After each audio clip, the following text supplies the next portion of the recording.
शहदादपुर में मस्जिद के बाहर छिड़काव करने वाले का पानी कपड़ों पर लगने से बीथा बरादरी के 2 ग्रुपों में झगड़ा।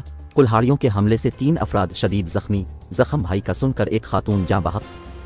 राना नदीम सलीम की रिपोर्ट के मुताबिक शहदादपुर के करीबी गांव हाजी इब्राहिम डीथू में कायम मस्जिद के बाहर हुसैन डीथू छिड़काव कर रहा था कि सामने से गुजरने वाले अल्लाह बख्श डीथू को पानी के छींटे लग गए, जिस पर दोनों के दरमियान हाथापाई हो गई, जिस पर अल्लाह बख्श डीथू धमकियां देते हुए चला गया और थोड़ी देर के बाद डंडों और कुल्हाड़ियों से मुसल्लह दर्जन भर अफराद ने छिड़काव करने वाले हुसैन डीथू को घेर कर हमला कर दिया। इसके शोर मचाने पर इसके करीबी अफराद भी पहुंच गए, जिसकी वजह से हुसैन डीथू, दिलशेर डीथू और शेर अली डीथू शदीद जख्मी हो गए।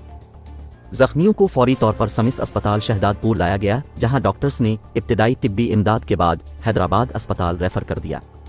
दूसरी जानिब जख्मी होने की इत्तला मिलने पर जख्मी दिलशेर डीथू की बहन जरीना जौजा मिट्ठू खान का सदमा से हार्ट फेल हो गया और इंतकाल कर गई।